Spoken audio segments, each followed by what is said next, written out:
A kú dédé àsìkò yìí. Mo kí ọkùnrin, mo kóbìnrin, mo kí ọmọdé, bẹ́ẹ̀ ni mo kí ẹ̀yin àgbàlagbà. Níbikíbi tẹ́ bá ti ń wò mí lónìí káàkiri àgbáyé, ojú tẹ́ fi ń wò mí ojú náà ní fọ́, etí tí ẹ fi ń gbọ́ mi etí náà ní di. Ìjàmbá ò ní wọlé tọ̀ wá o, gbogbo ayé ò ní lù fún gbogbo wa jó. Mo dúpẹ́ lọ́wọ́ yín lólùfẹ́ mi pátápátá. Ẹ dákun, ẹ bá mi subscribe sórí channel mi ní YouTube, torí àwọn ọ̀pọ̀lọpọ̀ nǹkan pọ̀ fídíò ní channel mi tí mo ti ṣe tí ó dẹ̀ jẹ́ àǹfààní fún wa, tí ó sì wá láǹfààní ní orí YouTube. Mo wà ní Instagram náà, bẹ́ẹ̀ ni mo wà ní Facebook page, Dr. Aviz Abolade TV lórí Facebook. Lórí Facebook náà, Abolade Aviz Abolade Oríyọmí. Àwọn kan náà pọ̀, program pọ̀ tí mo ti ṣe síbẹ̀. Ẹ bá mi share àwọn fídíò mi, ẹ bá mi like ẹ̀. Kí ni mo mú wá fún wa lénìí? Lápẹ́ yẹn ṣe ń wò mí ní ìgbà àkọ́kọ́ ni. Orúkọ mi ni Dr. Aviz Abolade. Ojú tẹ́ fi ń wò mí ojú náà ní fọ́, bẹ́ẹ̀ ni etí tẹ́ fi ń gbọ́ mi etí náà ní di. Gbogbo ayé ò ní lù fún gbogbo wa jó. Èmi ò wá síta láti wá parọ́ fún wa. Àwọn tó bá mọ̀ mí, òdú ni mí. Mi ò ṣe àìmọ̀fólókó ní YouTube.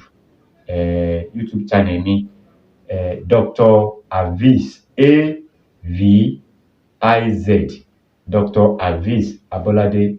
Ẹ search mi bẹ́ẹ̀, ẹ máa rí àwọn product mi náà ní orí YouTube. Ẹ follow mi ní YouTube, ẹ subscribe. Ọlọ́run á ràn yín lọ́wọ́. Kí mo wá fún wa lénìí? Ẹni tí iṣẹ́ ò bá lọ déédé, yálà oníṣẹ́ ọwọ́ ni, contractor ni, ẹni tó ń ta ọjà, gbogbo wa pátápátá, ẹ̀yin olólùfẹ́ mi tẹ́ wà ní diaspora, lílọ bíbọ̀ yín ò ní báráyé nínú.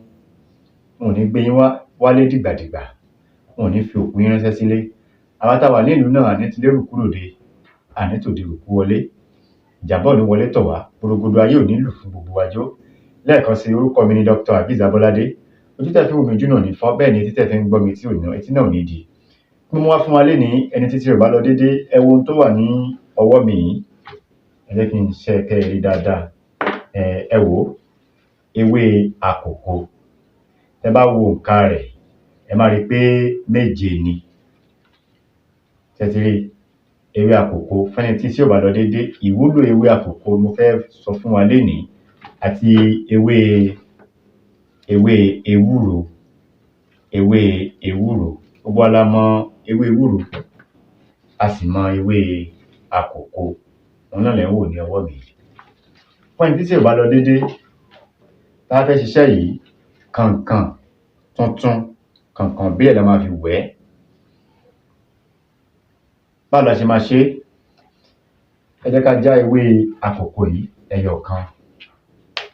Àti já ẹyọ kan báyìí. Èyí tí ò lu ni wàá wò dáadáa, tí ò bá lu wò la máa já o. Ẹ jẹ́ ká gbé sókè ká wò, tí ò bá ti lu wò la máa lò. A máa tún já ewé ewúro, a tún já, a gbé sókè, a wò èyí tí ò bá lu. A wá gún méjèèjì ewé yìí, a gún mọ́ ọṣẹ lójú ọlọ. Lẹ́gbẹ̀ẹ́ kan láti gún, ẹ̀gbẹ́ kan láti gún.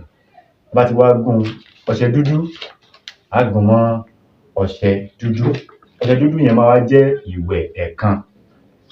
Bá ti gún eléyìí tán, a gún ọṣẹ dúdú, a fi síbì kan.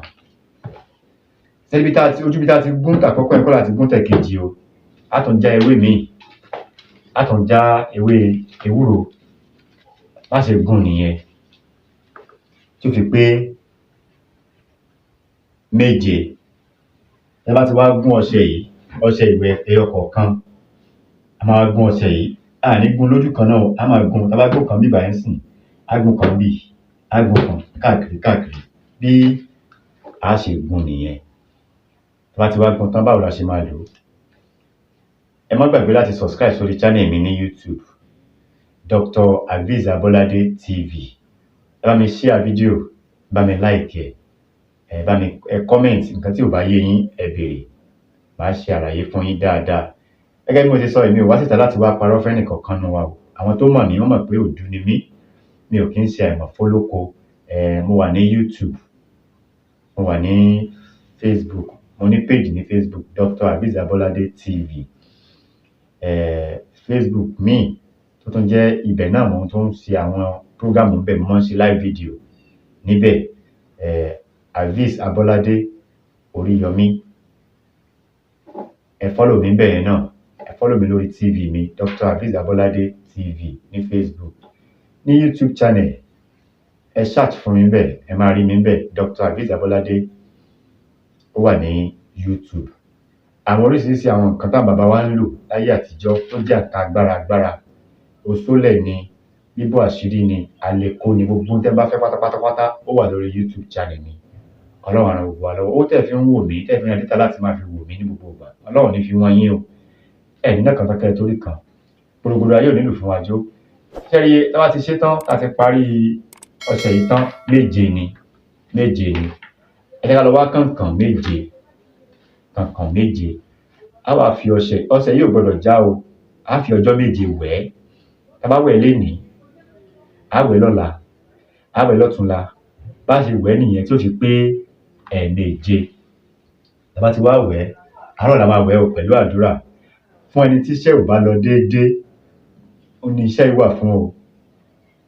Ìwọ tó bá jẹ́ babaláwo àbí oníṣègùn àbí pásítọ̀ ní ẹni, wòlíì ní ẹni, dákun kí iṣẹ́ lè jẹ́ fún ẹ.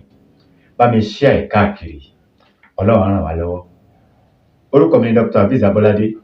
Ojú tẹ́ fi ń wò mí, ojú náà ní fọ́. Bẹ́ẹ̀ ni tí tẹ́ fi ń gbọ́ mi, tí náà ní di. Gbogbo ayé ò nílò fún wa jó. Ìjàmbá ò ní wọlé tọ̀ wá. Àní sìnkú aya, àní sìnkú ọmọ. Àánú ní dẹni àkọlẹ̀bọ̀. Ire o, ó dìgbà kan náà.